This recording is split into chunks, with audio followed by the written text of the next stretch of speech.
Salut à tous, bienvenue sur l'Arena MMA. On est avec nul autre que Charles Jourdain qui va se battre à 135 livres contre Henry à l'UFC Edmonton.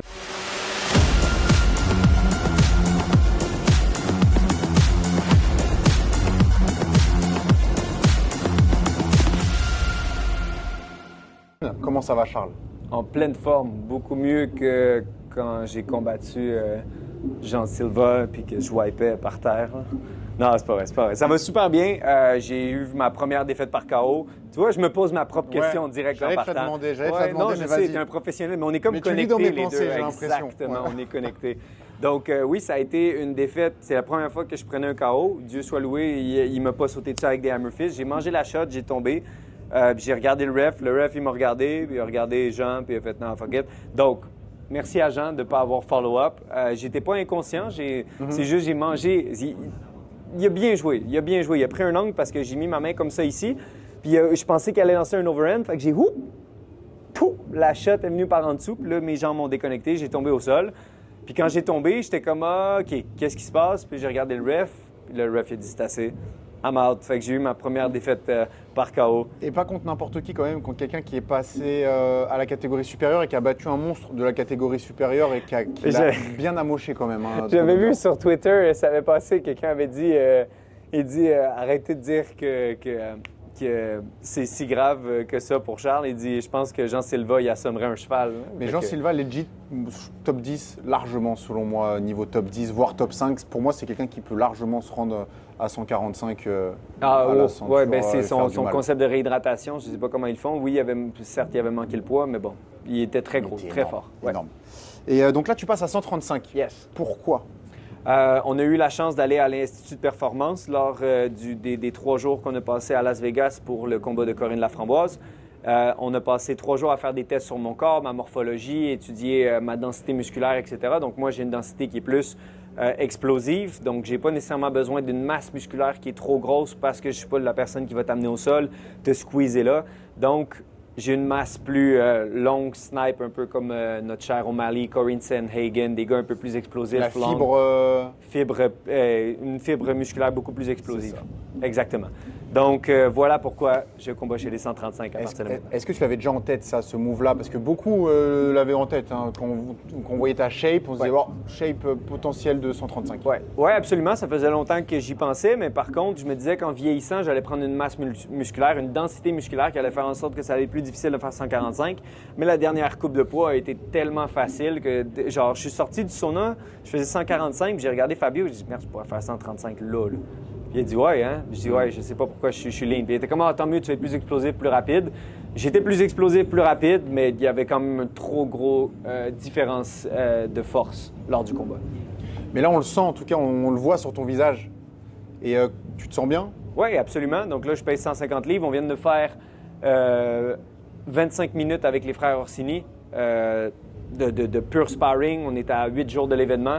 Donc, d'avoir ce niveau d'énergie-là, avec le poids que j'ai en ce moment, l'UFC m'a vraiment fait une préparation alimentaire, physique, tout ce qu'ils ont fait pour moi, exceptionnel. J'ai toutes mes apps, ils m'appellent à tous les 3 jours. Je suis vraiment choyé. Donc, tu sais, les gens qui disent « Ah, l'UFC ne paye pas assez, etc. » Oui, mais on a accès à des services quand même qu'on pense pas, on voit pas. Ils font pas la promotion de ça, mais on a accès à des psychologues sportifs, on a accès à des nutritionnistes, les suppléments à volonté. L'Institut de performance est gratuit pour nous. Exactement. Donc, de savoir qu'on a accès à tout ça, puis que j'ai jamais pris le temps d'y aller, je m'en veux un petit peu. Mais là, maintenant, je le sais, j'ai appris tellement de choses. Puis là, maintenant, j'ai pas besoin de débourser des milliers de dollars pour des préparations de gens au Québec, exemple, qui connaissent ça, mais qui connaissent pas trop ça. Tu sais, c'est un terrain vague un peu, l'UFC. Donc, de savoir que je suis à un coup de fil, de savoir, OK, aujourd'hui, telle affaire doit être fait. OK, ça doit être fait. OK, aujourd'hui, c'est treadmill, tant de minutes.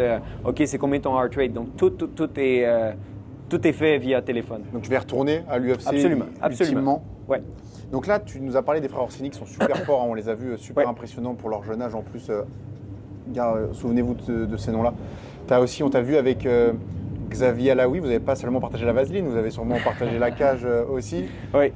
Donc, dis-nous un peu Qu'est-ce qui a changé à part le poids et ce qui découle finalement du poids? Tu as fait appel à des nouvelles personnes. Dis-nous en plus. Est-ce qu'il y en a eu d'autres? Comment ça s'est passé? C'était très le fun de voir que toute l'expérience que j'ai en tant que 145 livres, qui combat des gars qui pèsent 170, 175, 168 dans la cage, à des gars de 135 livres. C'est pas le même frame, c'est pas la même force.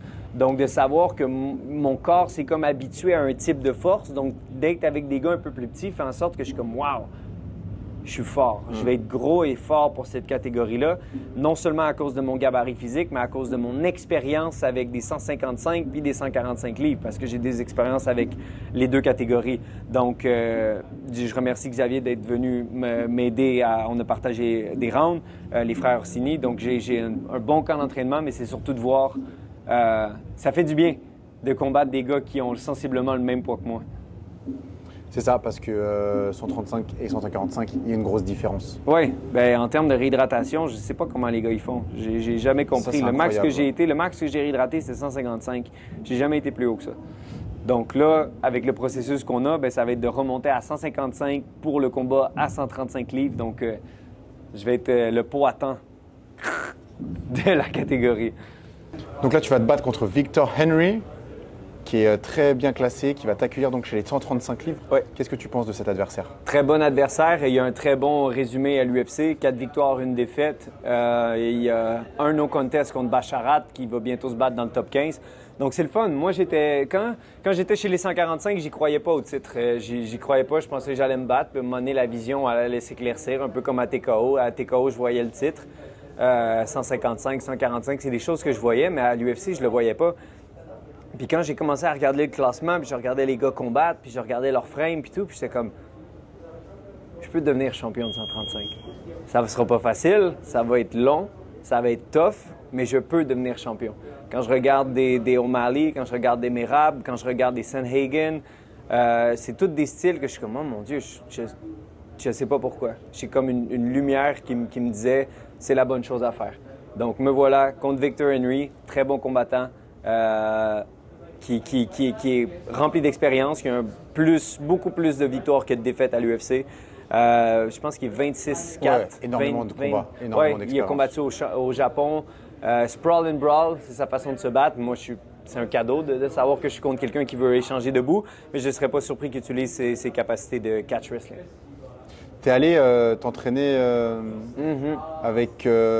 Bazooka Joe Valtellini, champion de Glory. Je le regardais quand j'avais 14-15 ans.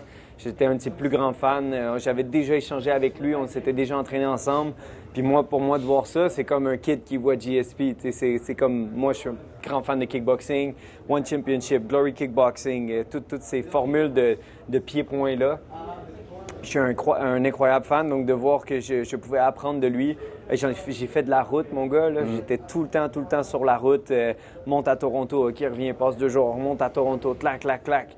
J'ai fait beaucoup de sacrifices, mais je suis pas à plaindre. Hein. J'ai été entraîné par le meilleur kickboxer au Canada et que j'ai la chance qu'il soit dans mon coin d'ailleurs. Il va arriver vendredi. Donc, d'avoir CQ à lui, de pouvoir m'apporter quelque chose qui me ressemble aussi. Parce que j'apprenais de boxeurs, j'apprenais de Muay Thai, j'apprenais de spécialistes dans tout, mais ça ne venait pas nécessairement me rejoindre. Mais là, j'ai quelqu'un qui comprend la distance de MMA, comprend mon style de combat. Donc, c'est quelqu'un qui est capable de... Quand tu vois un bon coach, c'est quelqu'un qui est capable de prendre quelqu'un et de le faire briller avec son talent qu'il a déjà. Tandis qu'au lieu de dire, toi, je vais te changer pour que tu deviennes mon style de combattant. C'est l'inverse. Lui, il veut te faire briller avec les choses que tu as déjà. Et il a réussi à changer plein de choses dans mon style. Pas changer, mais de peaufiner des choses que j'étais déjà bon pour les rendre encore meilleures. Et là-bas, il y avait des bons partenaires d'entraînement aussi. Parle-nous un peu de tout ça. Je pensais que je suis considéré un des très bons strikers. Je suis très rapide. J'ai un bon fight IQ en termes d'échange, de distance, etc. Mais quand je suis arrivé là-bas, j'étais comme, OK, les gars sont bons. Il y a plein de gars d'ailleurs qui vont se battre sur la carte de Silver Tooth Promotion. Ils font le gros show en décembre. Qui s'entraînent avec lui. Oui, exact. Ils s'entraînent avec lui. Ils vont être sur la carte, je pense que c'est en décembre. Un très gros show à l'Olympia. Donc, de voir des gars de l'Ontario qui vont venir ici se mesurer aux gars d'ici, moi, je suis très, très content de voir ça. J'aime la scène de kickboxing en ce moment, qui est, à mon avis, beaucoup plus en santé que celle de MMA. Donc, de voir qu'il peut apporter ses kickboxers là-bas, j'ai hâte de voir leur style se combattre celui des Québécois. En tout cas, l'UFC te respecte. En te donnant quelqu'un qui est bien classé directement à 135, Ouais. j'ai l'impression que le chemin peut peut-être même être plus rapide, entre guillemets, à 135 qu'à 145. Je pense que oui, parce que c'est quelque chose que les gens de l'UFC m'avaient déjà dit. 135, pense-y, t'es petit. C'est pas en termes de frame que je suis petit. J'ai un frame qui peut s'adapter à 145 et à 135. C'est en termes de densité musculaire. Donc, je passe pas des heures au gym à pousser de la fonte parce que ça changerait mon style de sniper vers un style plus wrestler puis tout. Fait que c'est pour ça que j'ai jamais mis trop d'efforts sur ce côté-là. Donc oui, l'UFC en avait déjà parlé. De me mettre contre Victor Henry, qui était proche de se battre pour le top 15, fait en sorte que ça m'ouvre des portes incroyables. Donc moi, si jamais j'ai l'opportunité de montrer dans le top 15 puis de regarder, je regarde Jose Aldo. Tu sais, Jose Aldo vient de sortir d'un combat qui était plate, le gars le poussait contre la cage. Moi, je ferais pas ça avec Jose Aldo. Jose Aldo, c'est mon héros. D'ailleurs, il rentre tout le temps sur la toune de Rihanna, Run This Town, qui me donnait des frissons. Même si je combat Jose Aldo, c'est sûr qu'il faut que je rentre sur une toune de Chris Brown. Tu comprends? Rihanna, Chris Brown. Ouais, faut. José Aldo qui met plus de low kick, hein? Hein? José Aldo qui met plus de kick. Je comprends pas, hein? Une blessure sûrement. Ouais, quelque chose, peut-être. Ben, il crée à force d'avoir kické tout le Ouais. monde. Peut-être que les pieds, ils ont pris leur retraite. Ouais, et c'est dommage. Mais on te voit aussi de plus en plus poster des messages et avoir un rôle d'influence. Pas d'influenceur. Merci. D'influence. Hey. C'est pas pareil. Ça n'a rien à voir. Oh, excusez. J'ai pas frappé trop fort, t'inquiète. Il marche. 1, 2, 3. Ah, c'est ça, donc un rôle d'influence sur les plus jeunes notamment, et pas que les plus jeunes. Et on voit beaucoup de messages positifs par rapport à ça. Tu reçois beaucoup de messages positifs. Ouais, j'ai un peu lâché politique, puis les trans, puis toute cette merde. À la fin de la journée, j'en riais, mais là, j'utilise mes réseaux afin plus... D'inspirer, d'aider. Plus inspirant, plus le fun, avec des messages plus plaisants pour les jeunes. J'ai reçu, je pense que la semaine dernière, j'ai reçu au-dessus de 374 messages dans mes DM de gens qui me remercient quand je mets les Winter Art Posts. Merci, j'avais besoin d'entendre ça parce que je pense vraiment que les hommes d'aujourd'hui d'aller en thérapie puis de parler de nos problèmes puis de dire ben une pilule va changer ma vie. Il y a comme une espèce de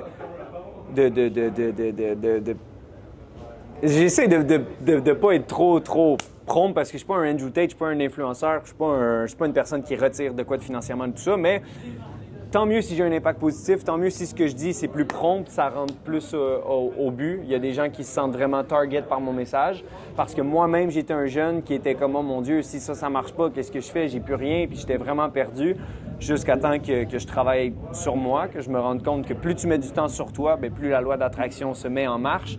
Plus je travaille sur moi, plus ça attire les gens, plus ça attire les bonnes personnes. Après ça, avec l'expérience de vie, tu es capable de dire qui est bon pour toi, qui est mauvais pour toi. Fait que tu es plus capable de dire, ben toi, t'es calice de ma vie, tu m'aides pas. Puis toi, ben t'es quelqu'un qui peut m'influencer à avoir une vie meilleure. Donc, long story short, tant mieux. Tant mieux si ça a un message positif. Tu trouves qu'on vit dans un monde où les gens sont de plus en plus faibles, entre guillemets? Je pense que la facilité, tu sais, moi, une phrase que je vais, si j'ai un fils un jour, une phrase que je lui dirais, c'est « Puisses-tu porter des cicatrices qui ne t'empêcheront pas d'avancer? » Donc, d'avoir mal, de tomber, d'avoir du mal dans des relations, d'avoir du mal en tombant de ton vélo, d'avoir du mal en essayant quelque chose, donc qui te donne une cicatrice, mais que tu n'auras pas, tu diras pas « j'ai des traumas ». Tu sais, le fameux « je suis trauma, j'ai besoin de voir un thérapeute, j'ai pas besoin de parler de mes problèmes au lieu de leur faire face et dire écoute, c'est arrivé. Il y a des choses qu'on peut pas contrôler dans la vie. Il y en a d'autres qu'on peut contrôler. On peut contrôler comment on réagit face à un problème. Au lieu de dire hey, le problème, à partir de maintenant, ben, c'est mon identité. Ah, je suis une personne TDAH, ben non. Georges Saint-Pierre est TDAH, mais il s'est servi de ça pour devenir le meilleur champion du monde. Donc, des fois, c'est pas nécessairement ce qui t'arrive. Ce qui t'arrive, c'est comment tu réagis face à ce qui arrive qui va te définir. Donc, je pense pas que... Oui, il y a une certaine faiblesse là-dedans parce qu'on veut de la facilité, on veut protéger, mais de protéger, on fait pas un cadeau aux gens. Si je t'aime, je veux que tu te brûles, je veux que tu tombes, je veux que tu aies mal pour comprendre que c'est comme ça que tu vas grandir. Parfait. Mais en tout cas, on t'a toujours senti engagé. Être combattant, c'est une chose, mais tu as toujours voulu avoir un impact. Donc, comme tu le disais avant, c'était plus du côté politique, et maintenant, c'est plus de ce côté-là. Oui. Ouais. Qu'est-ce que tu penses de la scène locale de MMA? On a Samouraï qui va être au casino, les combattants qui viennent, qui arrivent, les anciens. On en parle souvent. Souvent, je te fais cette petite question à la fin des interviews. J'ai vu à travers les médias, principalement vous autres, qu'ils vont faire une espèce de clash avec les gars de BFL. Ouais. BFL, tant carte. mieux. Là, ça fait un peu une rivalité. Là, c'est Québec contre eux. Puis ça, j'aime ça. C'est ça qu'on aime, c'est ça qu'on veut voir. Tout comme quand c'était la rive nord, la rive sud. Tu sais, quand il y a un phénomène, c'est là qu'il y a... Non seulement, il y a deux clans. C'est ça, mais ça crée de la hype. Exactement, ça crée du hype. Il y a des gens qui sont unis. Tu sais, je me souviendrai toujours le clash de moi puis Morgan qui a vendu la moitié du Centre Bell, j'ai vendu l'autre moitié. Ça se lançait des bouteilles à la fin puis tout. Puis là, je gagne, je vais chercher la ceinture. Tu sais, c'était magique comme moment. Tu sais, c'était plus cool. que juste un combat entre guillemets. Exactement, tu sais, c'est comme ton clan contre mon clan. Puis à la fin de la journée, tu sais, c'était une soirée wild, les clips s'est rentré, puis ça c'était moins drôle. Mais à la fin de la journée.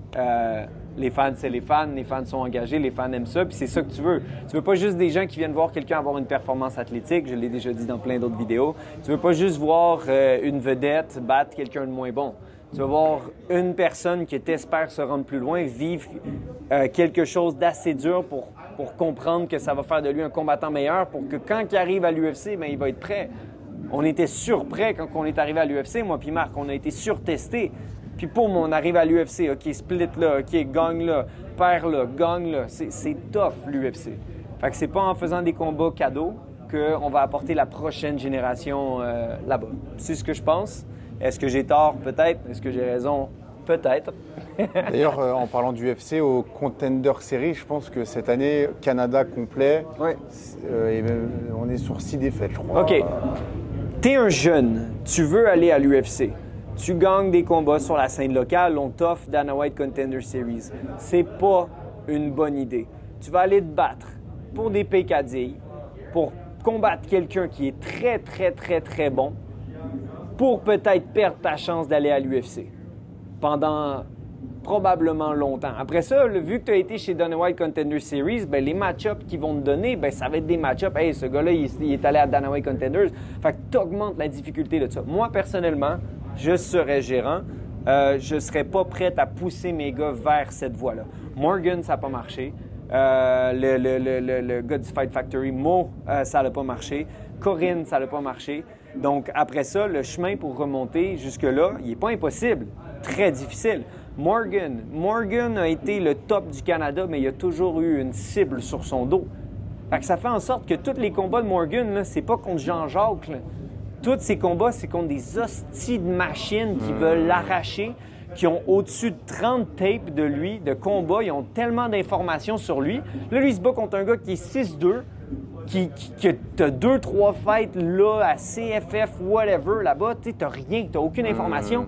Puis lui, esti, il y a une bibliothèque complète d'informations sur lui, puis il y a un target sur son dos. Puis ça, c'est des gars que ça peut peut-être faire des années, esti, qu'ils l'étudient. Fait que c'est tough en esti. Tandis que si t'es rendu à peu près, je sais pas moi, 7-0, ça va bien, mais continue de build up.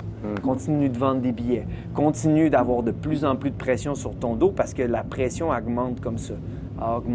Puis toi, tu level up. Par contre, si tu arrives à Dana White Contender Series, ça fait pouf! Ça monte jusque-là.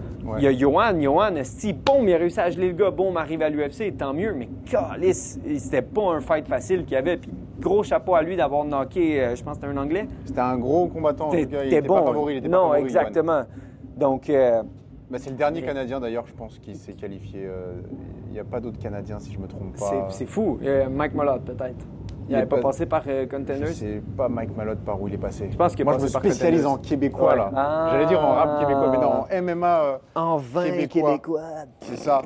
Il y avait, OK. Fait pour finir ma parenthèse, moi, en tant que combattant, rentre par la grande porte parce que tu as un combat de 4 contre... un contrat de 4 combats, pas l'inverse. Et au Dana White, tu as beau gagner, c'est même pas sûr que tu as un contrat.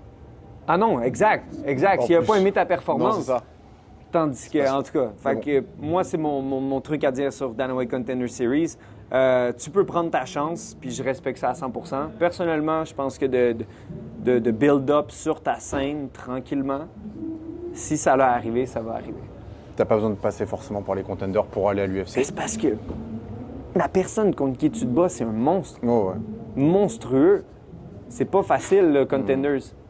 Il y a plein de Jean Silva arrivent de là, plein de gens arrivent de là. C'est vraiment un repêchage de monstres. Jean Silva, j'ai entendu beaucoup de commentaires.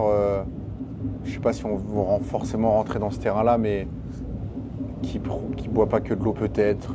Mais ça, c'est un problème aussi. J'ai jamais senti quelque chose d'aussi fort. Quand on a fait un clinch, vous avez vu, j'ai commencé un peu à paniquer pendant le combat. Je panique jamais. Je suis tout le temps en mode stoïque, zone in, que ça aille mal, que ça aille bien. Mais là, j'ai comme paniqué. J'ai fait, c'est quoi ça? C'est quoi ça? On a clinché, puis il a lancé une frappe. J'ai tassé ma tête. J'ai fait, c'est quoi ça? J'ai ressenti quelque chose d'énorme. Quand je l'ai vu à l'Institut de performance, il est gentil, c'est un Brésilien. Les gars essaient d'avoir une vie meilleure, puis tout. Puis on a eu un bel échange. Mais je pense qu'il pèse genre 180 livres. Dans le combat, il pesait 175, qu'il me dit. J'ai dit, comment tu pesais 175 livres, tabarnak? Tu pesais 146 ou 147, il a manqué le poids d'une livre. Ouais. Mais comment 175 livres? J'ai jamais pesé ça de ma vie. T'aurais pu dire non. J'aurais pu, mais je T'aurais suis un fighter. quand même, Je suis un fighter. I go in, I fight. J'ai tombé, puis j'ai aucune... no shame in it. Ça, une chose qui est sûre, c'est qu'on arrive dans ce monde-là les mains vides, puis on repart les mains vides. Fait que ce que les gens pensent, c'est plus vraiment... C'est quand même mon combat parce que je reste une figure publique, mais avec le temps, tu te rends compte que ce qui est important, ben, c'est pas nécessairement ça. Dernière question. Vas-y. T'es pas obligé de répondre. C'est parce que souvent, on m'accuse de mettre de l'huile sur le feu, de faire des problèmes, de créer des hypes. En fait, moi, j'aime bien créer des hypes entre les combattants, notamment avec Johan et Ramsey et Malette, notamment. Ça n'avait pas plu à tout le monde. Des gens qui peuvent se battre un jour. C'est ça. Bon, en parlant de gens qui peuvent se battre un jour, et il y a un scénario qui pourrait arriver, c'est que tu te battes contre le deuxième frère Lapillus un jour, qui maintenant est à 135. Ça pourrait. Je ferme pas l'idée. Si mon but c'est d'être le meilleur 135, si nos chemins ont à se croiser, il n'y aura pas d'animosité. J'aime beaucoup les frères Lapillus. J'ai battu le grand frère. Je pourrais battre le petit frère. Un petit sandwich interfamilial, hein? Ça se mangerait bien. Mais je suis pas je veux pas lancer de flèches. J'aime les frères Lapillus. Quand on est allé à Paris après le combat, on était sur un bord de l'eau, puis on parlait, puis tout, puis je pense que Damien l'avait encore un peu sur le cœur parce que lui et tout, ça a été un switch-up de dernière minute. Puis des fois, il en parlait comme si pour lui, c'était comme « Ouais, mais tu sais, frère, j'étais pas prêt. » Puis j'étais comme « Bro, j'étais pas plus prêt à m'affronter. Je m'en même battre contre Jesse Ronson. » C'était un gros morceau aussi. Mais je les aime beaucoup. Mais pour ce qui est de Taylor, si on a à s'affronter, Taylor, ça va se faire avec énormément de respect, mais par contre, pendant 15 minutes, je vais essayer de te tuer. C'est simple comme ça. Parfait. Bon, merci beaucoup, Charles. Et on est totalement derrière toi. Je pense pouvoir parler au nom du Québec, de la majorité. Tout le monde te soutient, tout le monde est derrière toi. Et let's go. C'est toujours un plaisir. Pareillement.